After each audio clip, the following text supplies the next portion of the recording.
मेरा नाम अर्पित है। इस कहानी को सुनाने से पहले मैं एक बात साफ कर देना चाहता हूं। ये कोई बना बनाई कहानी नहीं है। ये वो सच्चाई है जिसने मेरी जिंदगी को अंदर से हिला दिया। अगर तुम कमजोर दिल के हो तो शायद ये कहानी अधूरी छोड़ना ही बेहतर होगा, क्योंकि ये कहानी सिर्फ डर की नहीं, एक ऐसे रहस्य की है जो इंसानी समझ से परे है। ये बात करीब 5 साल पुरानी है। मैं उस वक्त राजस्थान के एक छोटे कस्बे नीमराना में अपने मामा के घर रहा करता था। पढ़ाई का दबाव बहुत ज्यादा था और मामा मामी चाहते थे कि मैं पढ़ लिख कर कुछ बड़ा बनूं। मेरा मन तो बस शांति में डूबा रहता था, लेकिन मैं किसी को यह समझा नहीं पाता था कि मेरे आसपास कुछ ऐसा है जो हर पल मेरी निगरानी करता है। मामा के घर से कुछ दूर एक पुराना मंदिर था। लोग उसे कर्ण देवी का थान कहते थे। कहते हैं वहां कोई देवी नहीं, बल्कि कोई दबी हुई आत्मा रहती है जिसे लोगों ने वर्षों पहले वहां बांध दिया था। शुरुआत में तो सब कुछ सामान्य था, लेकिन फिर कुछ रातें ऐसी आईं जिन्होंने मेरी नींदें, मेरा चैन, सब कुछ छीन लिया। सबसे पहले अजीब सपने आने लगे। उन सपनों में एक औरत थी, काली साड़ी में लिपटी हुई, बिखरे बाल, कानों में बड़ी बड़ी झुमकियां और आंखें। वो आंखें ऐसी थीं जैसे किसी आग में जल रही हों। वो हर रात मेरे कानों के पास आकर फुसफुसाती, मुझे मुक्त कर, मुझे न्याय दिला। मैं डर के मारे उठ बैठता, लेकिन जब कमरे में देखता तो कुछ नहीं होता। मामी समझती कि मैं तनाव में हूं। मामा कहते ये सब पढ़ाई के दबाव का असर है। लेकिन एक रात सब कुछ बदल गया। उस रात मैं अकेला था घर पर। मामा मामी किसी शादी में बाहर गए हुए थे। मैंने सोचा चलो आराम से पढ़ाई कर लूं। जैसे ही घड़ी ने रात के 12 बजाए, बाहर कुत्तों के भौंकने की आवाजें तेज होने लगीं। तभी मेरे कानों में वही आवाज फिर से गूंजी, अब और देर मत कर, वरना तू भी उसी आग में जल जाएगा। मैं चौंक कर उठा, लेकिन इस बार वो आवाज मेरे अंदर तक गूंज रही थी, जैसे किसी ने सीधा मेरे दिमाग में घुसकर ये बात कही हो। तभी मैंने कमरे के कोने में उसे देखा। वो वही औरत थी, लेकिन इस बार उसका चेहरा अधजला था और उसकी आंखों से खून बह रहा था। मैं चीखने ही वाला था कि उसने उंगली अपने होठों पर रख दी और बोली, अगर मेरी बात सुनी तो मैं तुझे सिद्धि दूंगी, ऐसी शक्ति जो किसी के पास नहीं। और तभी सब कुछ अंधेरे में डूब गया। जब होश आया, मैं जमीन पर पड़ा था। बाहर सुबह हो चुकी थी, लेकिन मेरी हथेली पर कुछ लिखा था। किसी ने खून से लिखा था, शुरुआत हो चुकी है।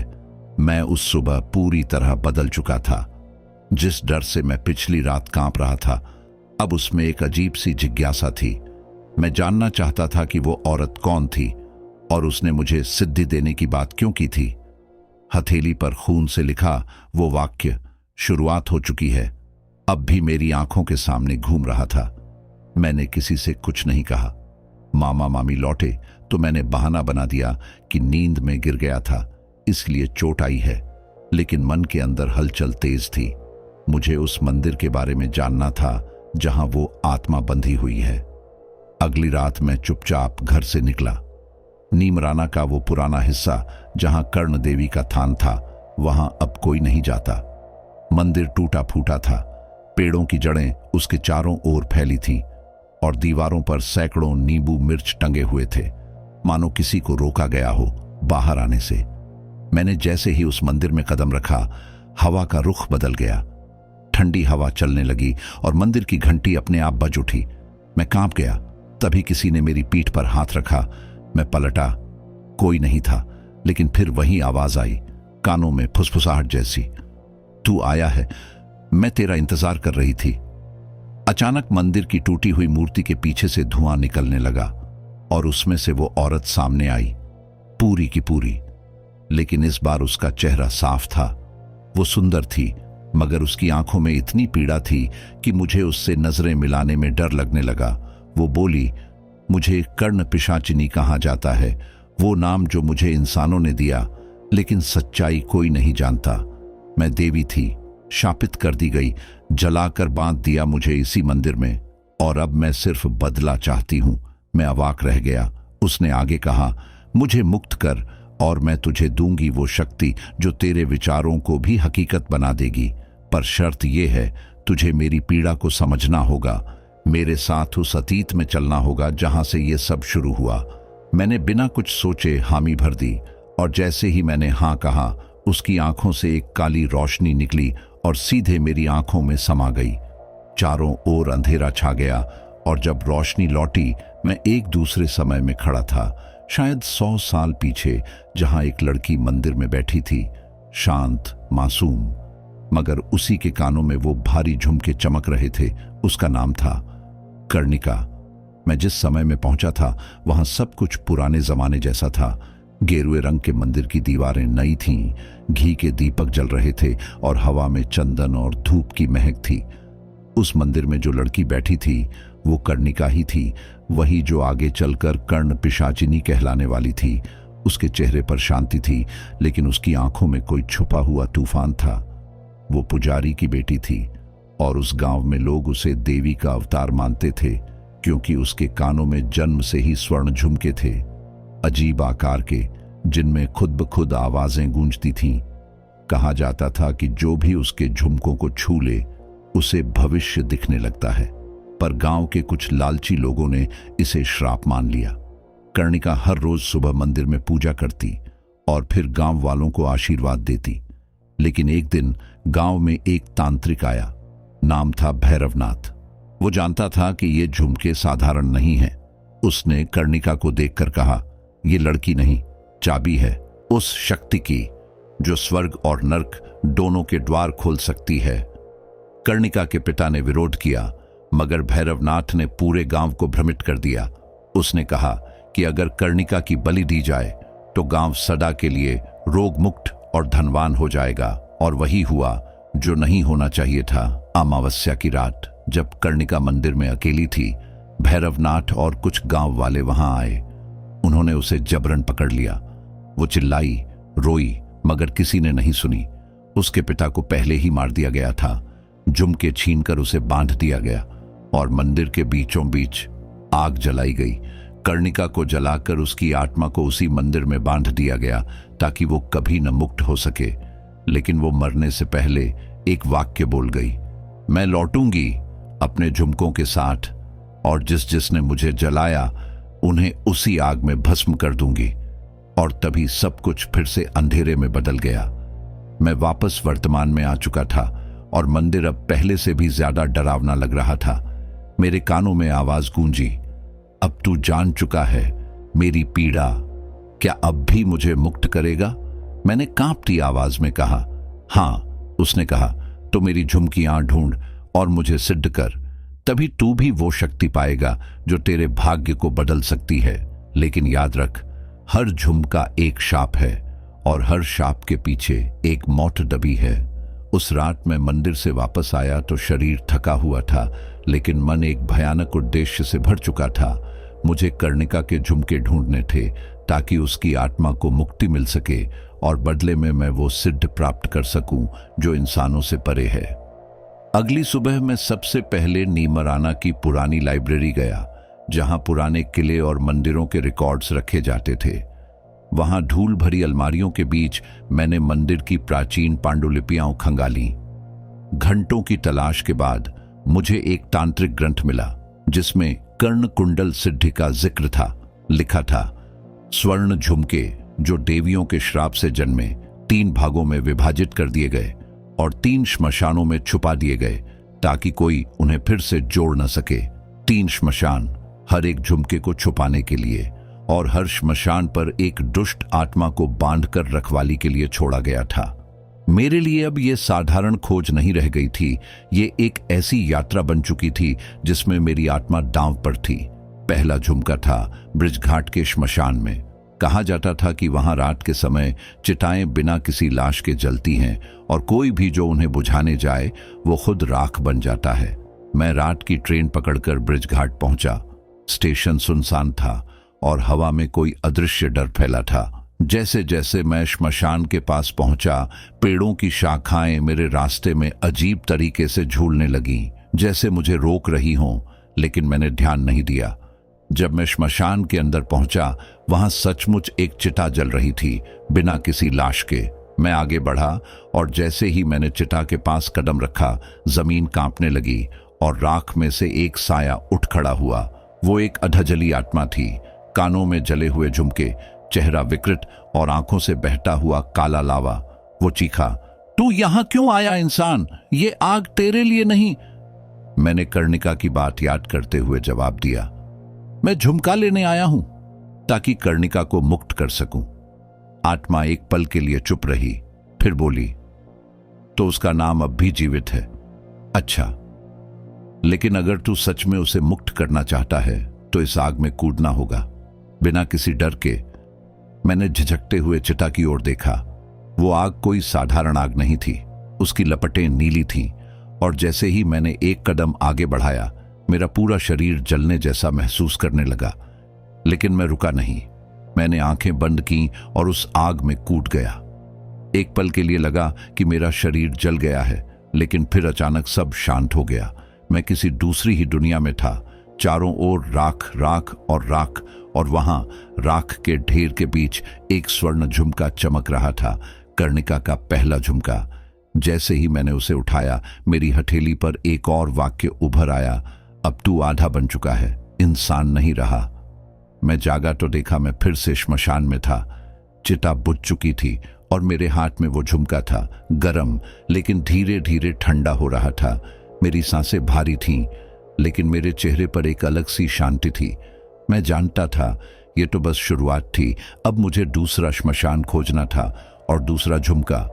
मैं ब्रिज घाट से वापस लौटा तो मेरा शरीर तो जैसे थक चुका था, लेकिन मेरे भीतर कुछ नया जाग चुका था। वो झुमका अब मेरे पास था। मैंने उसे एक काले कपड़े में बांधकर अपने बैग में रख दिया। पर जैसे ही मैंने झुमका साथ रखा, अजीब सपने आने लगे। हर रात मैं खुद को आग में जलते हुए देखता और एक लड़की की चीख मेरे कानों में गूंजती, जैसे कोई मुझे बुला रहा हो, जैसे कोई मुझे याद दिला रहा हो कि यह सफर अभी खत्म नहीं हुआ। अब अगला पड़ाव था दूसरा झुमका। मैंने ग्रंथ में जो जगह पढ़ी थी वो थी पश्चिमी उत्तर प्रदेश का एक पुराना गांव, रुद्रखेड़ा। वहां का श्मशान नदी किनारे था और उसके बारे में कहा जाता था कि वो दिन में भी भूतहा लगता है। लोग उस रास्ते से गुजरने से भी डरते थे क्योंकि वहां से अक्सर चीखें आती थीं। पर मुझे जाना था। मैं बस पकड़कर रुद्रखेड़ा पहुंचा। गांव एकदम वीरान था, जैसे सबने वहां से पलायन कर लिया हो। कुछ बुजुर्ग मिले तो उन्होंने मुझे आंखों में झांक कर देखा और बोले, बेटा वापस लौट जा, वहां जो है उसे जगाना मत। पर मैंने सिर झुका लिया और अपने रास्ते बढ़ गया। श्मशान घाट का रास्ता बहुत पुराना और जर्जर था। जगह जगह टूटे पत्थर, उखड़े हुए पेड़ और सूखी झाड़ियों से भरा हुआ। जैसे ही मैं घाट के पास पहुंचा, एक ठंडी हवा चली और मेरे पैरों के नीचे की जमीन कांपने लगी। नदी एकदम शांत थी, लेकिन उसकी लहरों से अजीब आवाजें आ रही थीं, जैसे कोई कराह रहा हो। श्मशान के अंदर कदम रखते ही मुझे लगा जैसे कोई मेरी गर्दन पर सांस ले रहा हो। चारों ओर राख फैली थी, लेकिन एक कोना ऐसा था जहां जमीन पर सफेद भस्म का ढेर था और उसके ठीक ऊपर हवा में झुमका लटक रहा था। हवा में बिना किसी धागे के वो झुमका घूम रहा था, जैसे किसी ने उसे अभी छुआ हो। पर जैसे ही मैं उसके पास पहुंचा, जमीन फट गई और एक और आत्मा प्रकट हुई। इस बार यह आत्मा एक महिला की थी। लंबे बाल, टूटा हुआ चेहरा और आंखें इतनी गहरी जैसे उनमें पूरा अंधकार छिपा हो। उसने मुझे घूरते हुए कहा, तू दूसरा चाहता है, मगर कीमत देनी होगी। मैंने पूछा, क्या कीमत? उसने धीरे से कहा, अपनी सबसे प्यारी याद। मैं चौंका। वो कह रही थी कि मैं अपनी एक याद भूल जाऊं, वो जो मेरे लिए सबसे कीमती है। वो एक चेहरा मेरे जहन में आया, मेरी माँ का। वो जो मुझे हर डर से बचाती थी, जिसने मुझे हमेशा समझाया था कि इंसान का दिल साफ हो तो बुरी आत्माएं भी झुक जाती हैं। लेकिन ये सफर मुझे उस मोड़ पर ले आया था जहां दिल की नहीं, बलिदान की जरूरत थी। मैंने अपनी आंखें बंद की और कहा, ले लो मेरी याद, ले लो वो चेहरा, अगर इसी से रास्ता खुलेगा। एक पल को सब कुछ शांत हो गया। हवा रुक गई, आवाजें थम गई और फिर झुमका खुद ब खुद मेरे हाथ में आ गिरा। मैं जान गया, ये बलिदान सच्चा था। जब मैंने आंखें खोली तो मुझे अपनी मां का चेहरा याद नहीं रहा, बस एक खालीपन था। मैं चुपचाप उठ खड़ा हुआ। अब मेरे पास 2 झुमके थे और मैं जानता था तीसरा झुमका ही वो कड़ी है जो इस पिशाचिनी को पूर्ण बनाएगा, उसे मुक्त भी करेगा और शायद मुझे वो शक्ति भी देगा जो इंसान होने से बहुत ऊपर है। लेकिन तीसरा श्मशान सबसे खतरनाक था, जहां मृत्यु भी खुद डरती थी जाना। मैं 2 झुमकों को काले कपड़े में बांधकर अपने सीने से लगाकर घर लौटा, मगर अब ये घर भी पहले जैसा नहीं रहा था। दीवारें सिहरने लगी थीं, दरवाजे अपने आप बंद हो जाते और हर आईने में मुझे एक परछाई दिखाई देती जो मेरी नहीं थी। मेरी नींदें उड़ चुकी थीं और जिस्म पर अजीब सी स्याह रेखाएं उभर रही थीं, जैसे कोई अंदर से कुछ खींच रहा हो। मैं जानता था ये झुमकों की ऊर्जा थी। कर्णिका की आत्मा अब मेरे और करीब आ गई थी। रात के तीसरे पहर जब मैं जागा तो कमरे में एक साया खड़ा था। उसका चेहरा नहीं दिख रहा था, लेकिन उसकी सांसें बर्फ की तरह ठंडी थीं। उसने कहा, तीसरा और आखिरी झुमका अब तुम्हें नहीं मिलेगा। अगर उसे उठाया तो तुम कर्णिका के बराबर बन जाओगे, एक पिशाच जिसे कोई न मार सके न मुक्त कर सके। मैंने उसकी तरफ देखा और कहा, अब मैं लौट नहीं सकता। जो शुरू किया है उसे पूरा करके ही दम लूंगा। साया कुछ पल चुप रहा, फिर गायब हो गया। मैंने तीसरे झुमके की जगह जानने के लिए वही पुराना तांत्रिक ग्रंथ फिर से खोला। आखिरी झुमके का जिक्र सिर्फ एक पंक्ति में था, जहां श्मशान न हो मगर मृत्यु हर कोने में बसती हो, वहीं छुपा है तीसरा कर्ण कुंडल। मैंने इसे कई बार पढ़ा और फिर समझ में आया, ये जगह कोई सामान्य श्मशान नहीं बल्कि एक मसान गांव था, जहां के हर घर में कभी न कभी किसी की मौत तंत्र से हुई थी। किताब में गांव का नाम था चौगामा, राजस्थान और मध्य प्रदेश के बीच छुपा एक छोटा सा गांव जो अब मानचित्रों से मिटा दिया गया था। मैंने बहुत ढूंढने के बाद एक बूढ़े साधु से रास्ता पूछा। उसने कांपती आवाज में कहा, मत जा बेटा, चौगामा में समय भी खुद को भूल जाता है, वहां से लौटे कोई नहीं। मैंने उसकी बात सुनी मगर चल पड़ा। अब मेरा शरीर और आत्मा दोनों बदल चुके थे। मैं इंसान कम और कुछ और ज्यादा हो चला था। चौगामा पहुंचते ही घड़ी बंद हो गई। मोबाइल में नेटवर्क गायब था और सूरज एक ही जगह अटका हुआ दिख रहा था। हवा में सड़न और राख की मिलीजुली बदबू थी। गांव में कदम रखते ही चारों ओर वीरानी थी। मकानों के दरवाजे टूटे थे, खिड़कियों से काले धुएं जैसी परछाइयां झांक रही थीं। कोई जीवित नहीं था, मगर ऐसा लगता था जैसे हजारों आत्माएं मुझे देख रही हों। गांव के बीचों बीच एक टूटी हवेली थी। दरवाजे पर काले रंग से कुछ लिखा था। जो भीतर गया वो स्वयं को खो बैठा। मैंने बिना रुके दरवाजा खोला। अंदर घुप अंधेरा था। मैंने मोबाइल की टॉर्च जलाई मगर वो भी फेल हो गई। तभी एक हल्की सी रोशनी सामने दिखी। वहां फर्श पर एक गोल आकृति बनी थी, एक यंत्र जिसके केंद्र में तीसरा झुमका रखा था। लेकिन जैसे ही मैं उस यंत्र के पास गया, पूरा हवेली कांपने लगी। दीवारों से लहू बहने लगा और एक अजीब सी चीख गूंजने लगी, अब तू पूर्ण पिशाच बनने जा रहा है। मुझे लगा मेरे कान फट जाएंगे, पर मैंने हिम्मत नहीं हारी। मैं यंत्र के पास गया और झुककर झुमका उठाया। जिस क्षण मैंने तीसरा झुमका उठाया, पूरी हवेली हवा में उठ गई और चारों ओर काले धुएं का विस्फोट हो गया। मैंने अपनी आंखें बंद की और जब खोली तो मैं किसी और ही लोक में था। एक वीरान धरती, ऊपर लाल आसमान और दूर खड़ी थी कर्णिका पूरे रूप में। कानों में तीनों झुमके, आंखों में वही पीड़ा, मगर अब चेहरा कुछ बदल चुका था, जैसे सालों की यातना ने उसे शक्ति में बदल दिया हो। उसने मेरी तरफ देखा और बोली, तूने कर दिखाया, अब मैं पूरी हूं, अब मेरा बदला पूरा होगा और तू अब मेरा हिस्सा है।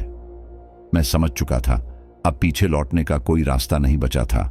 मैं उस लाल आसमान वाले लोक में खड़ा था जहां समय थम चुका था और हर चीज धुएं और राख में लिपटी हुई थी। मेरे सामने कर्णिका खड़ी थी। अब वो सिर्फ एक भटकती आत्मा नहीं रही, वो अब पूर्ण कर्ण पिशाचिनी थी। उसके कानों में तीनों झुमके थे, आंखें अग्नि सी दहक रही थीं और उसके पैरों के नीचे धरती खुद जलती दिख रही थी। पर मुझे एक बात समझ नहीं आ रही थी, अब जब उसे सब कुछ मिल गया तो मुझे जिंदा क्यों रखा गया था। उसने मेरी तरफ देखा और मुस्कुराई। उसकी मुस्कान में वो दर्द था जो सैकड़ों सालों से किसी को इंसाफ न मिलने पर होता है। वो बोली, मैं नहीं चाहती थी कि तू मरे, तूने मुझे मुक्त किया है और अब मैं तुझे भी मुक्त करूंगी, इस जीवन से, इस शरीर से, इस इंसानी सीमा से, मैंने धीरे से कहा। मगर मुझे सिर्फ तुझे न्याय दिलाना था, पिशाच बनना नहीं। कर्णिका कुछ पल चुप रही, फिर बोली, तेरे अंदर वो पीड़ा है जो एक दिन मुझे थी। तुझे अब मैं वो दूंगी जो मुझे कभी मिला नहीं, सिद्धि, लेकिन उसके साथ वो श्राप भी जो मुझे आज इस रूप तक लाया। उसने अपने हाथ बढ़ाए। तीनों झुमके हवा में तैरते हुए मेरे कानों तक आने लगे। मैंने पीछे हटने की कोशिश की, लेकिन मेरा शरीर जैसे पत्थर हो गया था और तभी झुमके एक एक करके मेरे कानों में समा गए। पहला झुमका समाया तो मेरे भीतर आग दौड़ गई, मेरी आंखें जलने लगीं और मैं जमीन पर गिर पड़ा। दूसरा झुमका समाया तो मुझे एक एक कर वो सारी आत्माएं दिखाई देने लगीं जो मरते वक्त कर्णिका को पुकार रही थीं। उनकी चीखें, उनका डर, उनका अंत। तीसरा झुमका समाया तो सब कुछ काला हो गया। एक पल के लिए मैं शून्य में चला गया। न समय था, न शरीर, न भावना, सिर्फ एक गूंज थी, अब तू वही है जो मैं थी, अब तू भी अधूरा नहीं रहा। जब मेरी चेतना लौटी, मैं उसी धरती पर था, मगर अब सब कुछ साफ दिख रहा था। मैं हवा में तैर रहा था, मेरा शरीर नहीं, बस ऊर्जा। मेरी आंखें सब देख सकती थी, गुजरा हुआ, चल रहा और आने वाला। मैं देख सकता था कि किन किन ने कर्णिका को धोखा दिया था। सिर्फ ठाकुर सूरजपाल नहीं, वो पुजारी भी जिसने तंत्र मंत्र के नाम पर उसे एक राक्षसी में बदल दिया था, वो औरतें भी जिन्होंने उसे डायन कहा, और वो लोग भी जिन्होंने उसकी चीखें अनसुनी की। अब कर्णिका बोली, मैं अब उनका नाश करने जाऊंगी, जो आज भी अपने पापों के साथ जिंदा हैं, वो जो खुद को पवित्र समझते हैं मगर दिल से सड़े हुए हैं। तू मेरा साथ देगा? मैंने एक पल को सोचा, फिर हां कहा। शायद मेरे भीतर इंसान अब भी था, लेकिन उस इंसान ने भी अब इंसाफ की आग को गले लगा लिया था। हम वापस पृथ्वी लोक लौटे। पहला लक्ष्य था सूरजपाल की वंशजों की हवेली। अब वो एक आलीशान बंगला था जहां उसका पोता विधायक था, मंत्री वृजेश पाल सिंह। हम रात के तीसरे पहर वहां पहुंचे। बंगले की बत्तियां बंद थीं, मगर उसकी आत्मा चीख रही थी। वो सोते हुए चिल्ला उठा, कर्णिका, नहीं, मत आओ। वो सपना नहीं देख रहा था। कर्णिका ने हवेली के चारों ओर अग्नि का घेरा बना दिया और मुझसे कहा, आज तू करेगा पहला न्याय। तू अब सिर्फ वाहक नहीं, दंडदाता भी है। मैंने उसकी तरफ देखा। क्या मेरा निर्णय उसके लिए सही होगा? कर्णिका बोली, उसका रक्त वही है जिसने मुझे जिंदा जलाया। न्याय अब बस तुझे तय करना है। मैं वृजेश पाल के पास पहुंचा, उसके माथे पर हाथ रखा और मुझे दिखा उसने भी एक मासूम लड़की को जिंदा गाड़ा था, उसके परिवार को धमकाया और नाम बदनाम कर दिया। मैं पीछे हटा और आंखें बंद की, एक श्वास ली और जैसे ही आंखें खोली, उसकी आत्मा शरीर से निकलती दिखी। कर्णिका ने उसे पकड़ा और बोली, अब तेरा न्याय वहां होगा जहां तूने हमें रोका था, नरक से भी गहरे कुएं में। उसकी आत्मा चीखती हुई काले धुएं में समा गई और मैं चुपचाप खड़ा रहा। कर्णिका ने मेरी तरफ देखा। अब समझ आया, बदला हमेशा खून नहीं मांगता, कभी कभी आत्मा का नाश ही सबसे बड़ा न्याय है। मैंने सिर झुका दिया, पर सफर अभी खत्म नहीं हुआ था।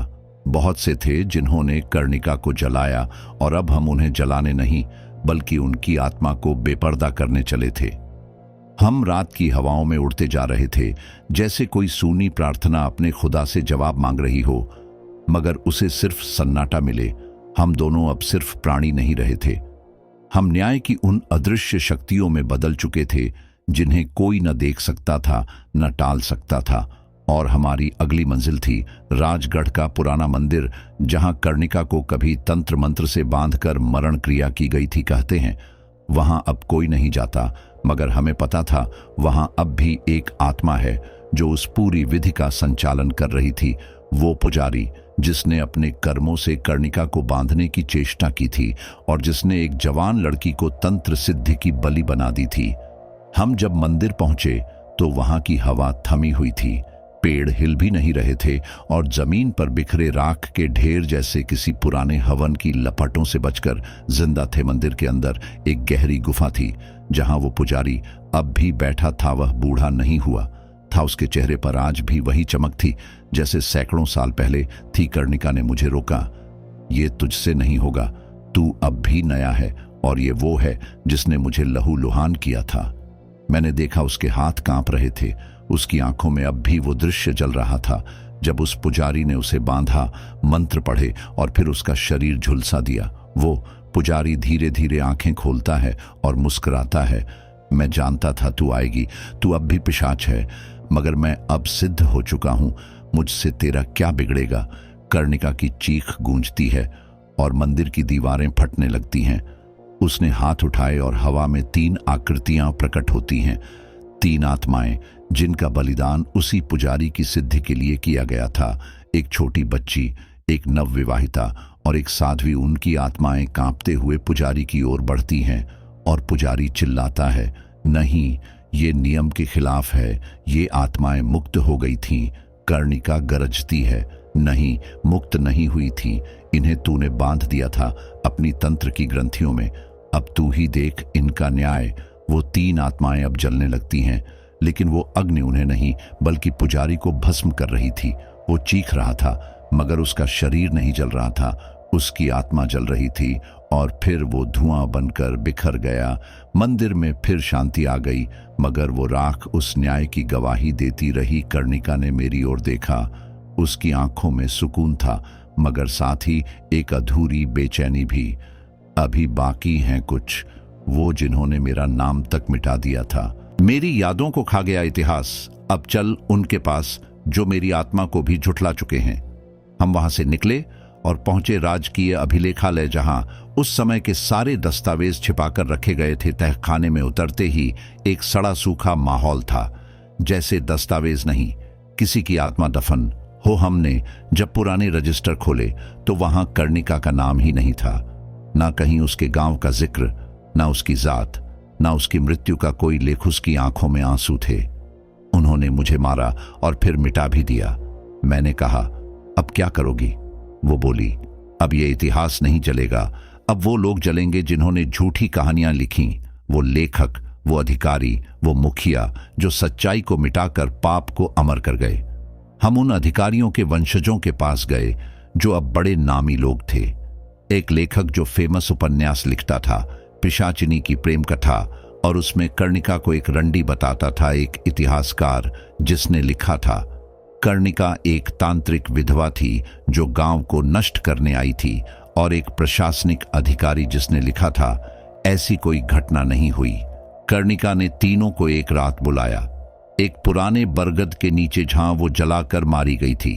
वो तीनों जैसे सम्मोहित हो गए और वहां आ पहुंचे। वो बरगद अब भी उसकी याद में खून पीता था। जब वो तीनों वहां पहुंचे तो उन्हें उनकी अपनी कलमों की स्याही से बांध दिया गया और उन्हें वो सब सुनाया गया जो कर्णिका की आत्मा ने सहा था। जैसे ही वो सुनते गए, उनका शरीर स्याही में बदलता गया, उनके मुंह से शब्द निकलते गए, हमने झूठ लिखा था, हमने उसे पिशाच बनाया। और फिर वो खुद किताबों के पन्नों में समा गए, एक चेतावनी बनकर कि झूठा इतिहास कभी नहीं अमर होता। अब कर्णिका मेरे पास आई, उसकी आंखों में गहराई थी। अब बस एक अंतिम न्याय बाकी है, वो जिसने मेरी मां को मारकर मुझे उस दलदल में धकेला, वो जो मेरे पिता को शराबी घोषित कर गया और मेरी बहनों को गुमनाम मौत दी। मैंने पूछा, कौन? उसने जवाब दिया, राजपुर का मंत्री बलदेव शंकर। अब वो सांसद है, सबका मसीहा, लेकिन मेरी बर्बादी का असली जिम्मेदार वो है।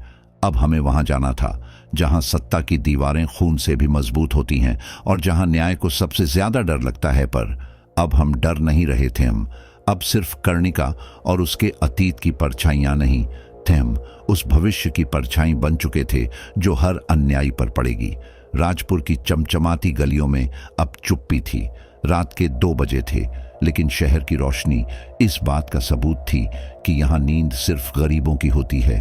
अमीरों की हवेलियां जाग रही थीं और उनके अंदर वो लोग बैठे थे जो किसी की चीखें भी सुनकर सिर्फ गिलास में बर्फ डालते थे। हम उसी रोशनी में दाखिल हुए जहां मंत्री बलदेव शंकर का महलनुमा बंगला खड़ा था। वह बंगला नहीं था, वो किला था। उसके चारों ओर लगे सीसीटीवी कैमरे, गार्ड्स और विद्युत बाड़े बता रहे थे कि वो आदमी किससे डरता है। उसके बाहर एक विशाल दरवाजा था जिस पर सोने की परत थी और उसके ऊपर लिखा था, जनसेवक निवास। में हंस पड़ा।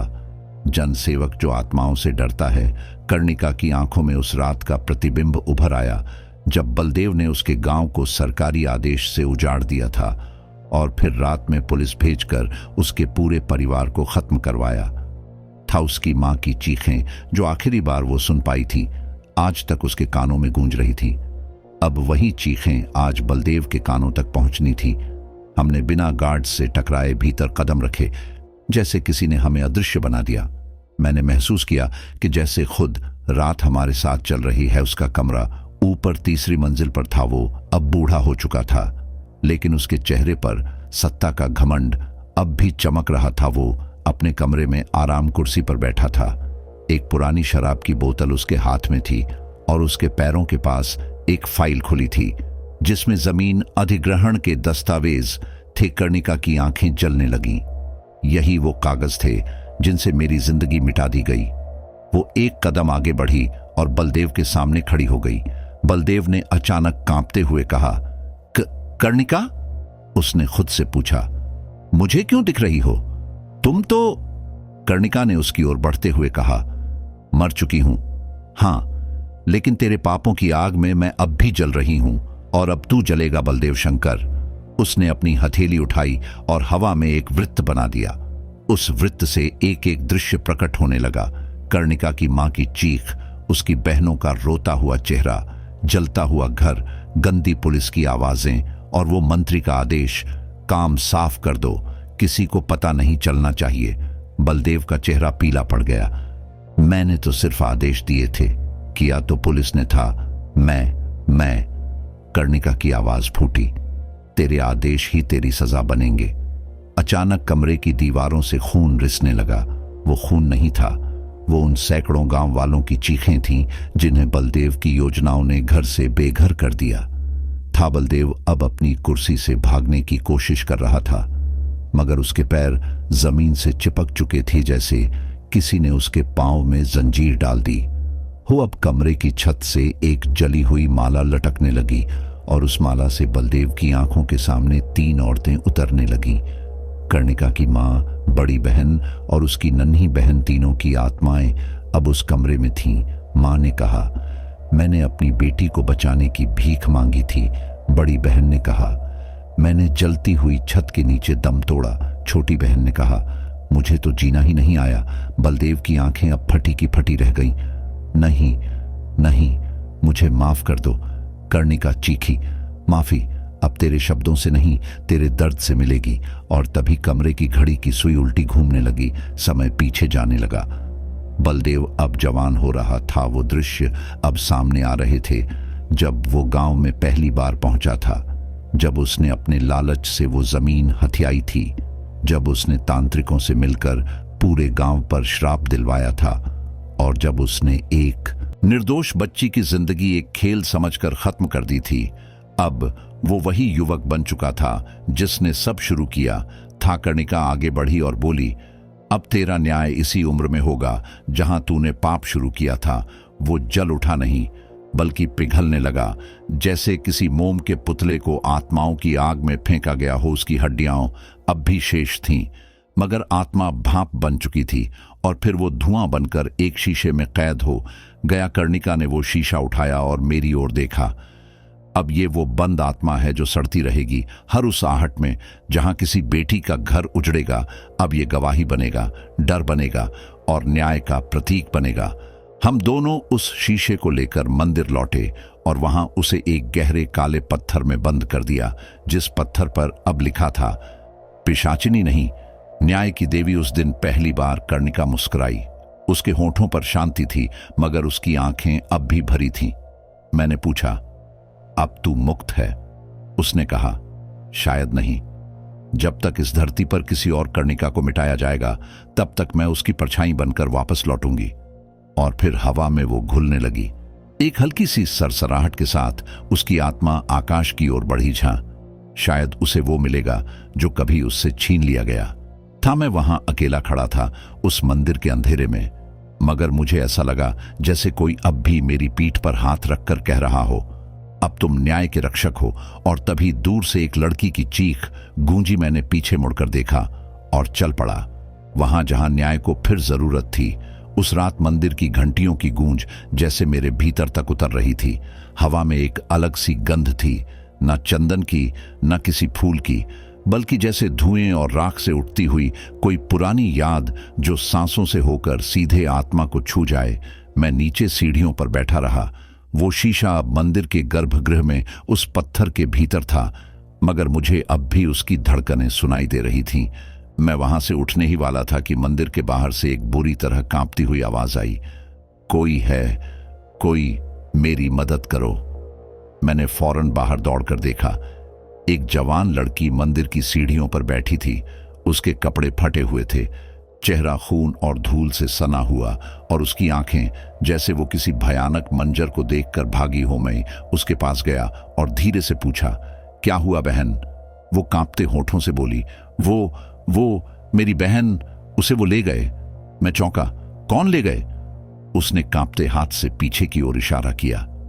वो जिनके पास आंखें नहीं थीं, मेरे शरीर में जैसे बिजली दौड़ गई आंखें नहीं थीं, यानी वो प्रेत जो अंधे होते हैं और सिर्फ आत्मा की ऊर्जा से इंसानों को पहचानते हैं, जो कर्ण पिशाचिनी की तंत्र भूमि से निकले हैं और अब भी खुले घूम रहे हैं। मैंने लड़की को भीतर लाकर बैठाया और कुछ जल पिलाया। फिर नाम पूछा, तुम्हारा नाम क्या है? उसने कहा, संध्या। मैं और मेरी छोटी बहन प्रिया गांव के बाहर के शिवालय में पूजा करने गए थे। वहां सब कुछ ठीक था, मगर अचानक चारों तरफ धुआं फैल गया और फिर वो दिखे, लंबे लंबे काले कपड़े, बिना आंखों वाले चेहरे और उनकी सांसों की आवाज ऐसे जैसे कोई मर रहा हो। मैंने गहरी सांस ली। तुम भाग कैसे पाई? संध्या की आंखों से आंसू टपकने लगे। मेरी बहन को उन्होंने पकड़ लिया और मुझे धक्का दे दिया। मैं नीचे ढलान में गिरती चली गई। जब उठी तो प्रिया नहीं थी और चारों तरफ सन्नाटा था। अब सब कुछ साफ हो चुका था। वो अंधे प्रेत अब तक जीवित थे और वो केवल तब जागते थे जब किसी निर्दोष की आत्मा को तंत्र बल में खींचना हो। शायद किसी तांत्रिक ने फिर से वही साधना शुरू कर दी थी जो कर्णिका के समय हुई थी, और अब वो प्रेत फिर से बलि मांग रहे थे। मैंने मंदिर की ओर देखा और कहा, तू तो जा चुकी है कर्णिका, मगर मुझे लगता है अब तेरा उत्तराधिकारी बनना ही पड़ेगा। मैंने संध्या को वहीं छोड़ा और मंदिर के गहरे तहखाने में चला गया, जहां वो पुराने ग्रंथ रखे थे जो तंत्र मंत्र, मसान साधना और आत्मा सिद्धि पर आधारित थे। एक पुस्तक थी जो अब तक बंद थी। उसे खोलने की अनुमति सिर्फ उसी को थी जिसने आत्मा से न्याय पाया हो। मैंने उसे छुआ और जैसे ही मेरा स्पर्श उस पर पड़ा, ग्रंथ अपने आप खुल गया। उसके पहले ही पन्ने पर लिखा था, जो देख न सके वो सबसे घातक होते हैं, क्योंकि वो मन से देखते हैं, आत्मा से पकड़ते हैं और ऊर्जा से मारते हैं। इनसे लड़ने का एक ही उपाय है, कर्ण मंत्र और रक्त सिद्ध। मैंने पढ़ना शुरू किया। कर्ण मंत्र एक प्राचीन तांत्रिक मंत्र था जिसे सिर्फ उसी पिशाचिनी की आत्मा से जुड़ा कोई व्यक्ति जप सकता था, और रक्त सिद्धि एक ऐसी क्रिया थी जिसमें साधक को अपनी कुछ बूंदें चढ़ानी होती थीं ताकि प्रेतों की ऊर्जा उसके शरीर को पहचान कर उस पर हमला न कर सके। मैं समझ गया कि मुझे यह साधना करनी होगी। रात गहरा रही थी और हवाओं में सरसराहट बढ़ने लगी थी। मैंने एक काले कपड़े में खुद को ढंका, माथे पर काले भस्म की 3 रेखाएं खींची और पूजा की सामग्री लेकर मंदिर के पिछले हिस्से में पहुंचा, जहां वो पुराना कुआं था। कहा जाता है ये कुआं नहीं बल्कि आत्माओं का मार्ग है जो तंत्र भूमि से जुड़ता है। मैंने वहां दिया जलाया और मंत्र का उच्चारण शुरू किया। जब मैंने अपने खून की 3 बूंदें दिए में डाली तो लौ नीली हो गई और उसी क्षण हवा शांत हो गई। मुझे महसूस हुआ कि मैं अब अकेला नहीं हूं। मेरे चारों तरफ कोई चल रहा है, कोई मुझे देख रहा है, और तभी मेरी आंखों के सामने वो पहली बार प्रकट हुए। 4 प्रेत जिनकी आंखें नहीं थीं, मगर चेहरों से डर नहीं बल्कि घृणा टपक रही थी। वो मेरी ओर बढ़े, मगर जैसे ही मेरी कलाई से टपकता रक्त दिए की लौ से मिला, मैंने देखा कि वो अचानक चीखने लगे। उनकी त्वचा से धुआं निकलने लगा और वो पीछे हट गए। मंत्र असर कर रहा था। मैंने ऊंचे स्वर में कहा, प्रिया कहाँ है? एक प्रेत पीछे मुड़कर अंधेरे की ओर इशारा करने लगा। वो दिशा वही थी जहां पुराना चंडिका मंदिर हुआ करता था। वो अब खंडहर हो चुका। थामगर शायद उसी के नीचे तंत्र भूमि थी जहां कोई बलि की तैयारी कर रहा था। मैंने हाथ में दिया लिया और संध्या को पुकारा। चलो, अपनी बहन को लाना है। संध्या डरी हुई थी, लेकिन जब उसने देखा कि प्रेत अब मुझसे डर रहे हैं तो उसका विश्वास थोड़ा मजबूत हुआ। हम दोनों अब चंडिका मंदिर की ओर निकल चुके थे, जंगल के बीचों बीच उस खंडहर की ओर जहां सिर्फ परछाइयां हंसती थीं और हवाओं में कोई लगातार बड़बड़ा रहा था। वहां पहुंचते ही हमारे कदम रुक गए। मंदिर की टूटी हुई सीढ़ियां जैसे हमें नीचे खींच रही थीं और नीचे अंधेरे की परतें हमें निगलना चाहती थीं, मगर अब पीछे लौटना संभव नहीं था। मुझे प्रिया को बचाना ही था और शायद खुद को भी। हम धीरे धीरे खंडहर की सीढ़ियों से नीचे उतरने लगे। दियों की लौ अब मंद हो रही थी और हर कदम पर ऐसा लगता था जैसे जमीन हिल रही हो। संध्या का चेहरा डर से पीला पड़ चुका था, मगर उसकी आंखों में अब बहन के लिए आग थी। सीढ़ियां खत्म होते ही एक संकरी सुरंग शुरू हुई, जहां हवा में एक तीखी सी बदबू थी, जैसे सड़े हुए मांस और तांत्रिक धुएं की मिली जुली गंध हो। मैंने सुरंग की दीवार पर हाथ फेरा और महसूस किया कि दीवारें जीवित हैं। हाँ, उनमें धड़कन थी, जैसे किसी जीव के पेट में चल रहे हों। तभी सामने एक धुंधली सी रोशनी दिखी। हम और आगे बढ़े तो एक विशाल तहखाना खुला। वहां बीचों बीच एक तांत्रिक बैठा हुआ था। उसकी आंखें बंद थीं और चारों ओर तांत्रिक चिन्हों से बना मंडल था। उस मंडल के मध्य में प्रिया बंधी हुई थी। उसके शरीर पर तांत्रिक धागे लपेटे गए थे और माथे पर काली राख का त्रिकोण बना था। तांत्रिक लगातार कुछ बुदबुदा रहा था और जैसे जैसे उसका मंत्र तेज होता गया, प्रिया के शरीर से रोशनी निकलने लगी। मैंने आगे बढ़ने की कोशिश की, लेकिन संध्या ने मेरा हाथ पकड़ लिया। वो देखो, वो वही है जिसने सब किया। मैंने गौर से देखा। उसकी आंखें भले बंद थीं, लेकिन उसके चारों ओर काले धुएं की परछाइयां घूम रही थीं। वो वही प्रेत थे जिनसे हमने मंदिर में सामना किया था। उन्हें अब बांधा नहीं गया था, बल्कि बुलाया गया था। मैंने जेब से वो पन्ना निकाला जिस पर कर्ण मंत्र लिखा था और उसे धीरे धीरे पढ़ना शुरू किया। जैसे ही मेरे शब्द हवा में घुलने लगे, तहखाने में गूंज शुरू हो गई और उस तांत्रिक ने अपनी आंखें खोल दी। वो एकदम काली थीं, सिर्फ काली आंखें और एक घृणित मुस्कान। तू है जो उसके वंश से है? मैंने चौंक कर पूछा। क्या मतलब? वो हंसा।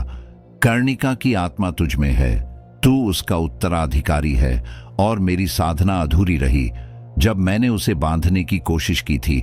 अब मैं तुझे और तेरे खून से उसे फिर जगा दूंगा और इस बार उसे बांधूंगा नहीं, सदा के लिए बंद कर दूंगा। संध्या चीखी। प्रिया को छोड़ दे तांत्रिक। वो हंसा। प्रिया अब तुम्हारी बहन नहीं रही, वो मेरी साधना का माध्यम है। उसकी आत्मा अब मेरे अधीन है। मैंने जोर से मंत्र दोहराया और मेरी हथेली से खून की एक बूंद जमीन पर गिराई। उसी पल मंडल की रेखाएं छटकने लगी और प्रेत चीखने लगे। तांत्रिक ने घबराकर अपने मंत्र तेज कर दिए, मगर अब बहुत देर हो चुकी थी। मेरा रक्त, मेरी आत्मा और मेरी आवाज कर्णिका से जुड़ चुकी थी और तभी दीवारें कांपीं और हवा में गूंज उठा एक स्त्री का क्रंदन, ऐसा जैसे सदियों से बंद किसी स्त्री की पीड़ा एक चीख बनकर निकल रही हो। एक परछाई दीवारों से निकलकर बीच मंडल में उतरी। लंबा काला घूंघट, लाल झरझर साड़ी और जलती हुई आंखें। कर्णिका वो अब पूरी तरह प्रकट हो चुकी थी। तांत्रिक कांपने लगा। नहीं नहीं, तू नहीं आ सकती, मैंने तुझे बांधा था। कर्णिका की आवाज गूंजी। बांधना तब होता है जब किसी में शक्ति हो। तू तो मात्र एक गिद्ध है जो मेरे टुकड़े चाहता था। उसने अपना हाथ उठाया और हवा में आग की लपट उठी। प्रेतों ने भागने की कोशिश की, मगर आग ने उन्हें चारों तरफ से घेर लिया। तांत्रिक ने कुछ तांत्रिक औषधियां हवा में फेंकी और उसका शरीर धीरे धीरे रूप बदलने लगा। अब वो इंसान नहीं था। उसकी त्वचा उतरने लगी और उसकी जगह एक अधजला सड़ा हुआ प्रेत खड़ा था।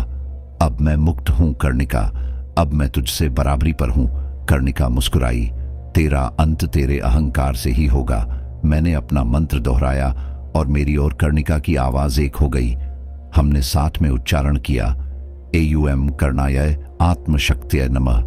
उस मंत्र के साथ ही तेज रोशनी फैली और तांत्रिक की चीख गूंज उठी। आग की लपटें उसके शरीर को घेरने लगीं और एक एक कर उसका शरीर राख में बदलने लगा। प्रिया अब भी बंधी हुई थी। मैंने दौड़कर उसे छुड़ाया। उसकी आंखें बंद थीं मगर सांसें चल रही थीं। संध्या उसे पकड़कर रोने लगी। दीदी, दीदी उठो। कर्णिका हमारे पास आई। उसकी आंखों में अब आग नहीं बल्कि सुकून था। तुमने उसे बचा लिया। मेरी आत्मा अब मुक्त है, मगर ध्यान रखना, तंत्र की आग कभी पूरी तरह नहीं बुझती। वो राख में सुलगती है और इंतजार करती है किसी नए साधक का। मैंने पूछा, क्या मैं तुझसे फिर मिल सकूंगा? वो मुस्कुराई। तू जहां जाएगा मैं तेरे साथ रहूंगी। अब तू केवल इंसान नहीं रहा, तू कर्ण वंश का साधक है और तेरा जीवन अब इस मार्ग से बंध चुका है। ये कहकर वो धुएं में बदल गई और अंधेरे में विलीन हो गई। मैंने प्रिया को उठाया और हम तीनों वहां से बाहर निकले। बाहर की हवा अब साफ थी। मंदिर की घंटियां फिर से शांति से बज रही थीं, मगर अब मैं जानता था ये शांति स्थायी नहीं है। कहीं ना कहीं कोई और साधक, कोई और बलिदान, कोई और तंत्र फिर जागेगा। मैं अब साधारण नहीं रहा था। मैं अब कर्ण पिशाचिनी का उत्तराधिकारी बन चुका था और ये सिर्फ शुरुआत थी।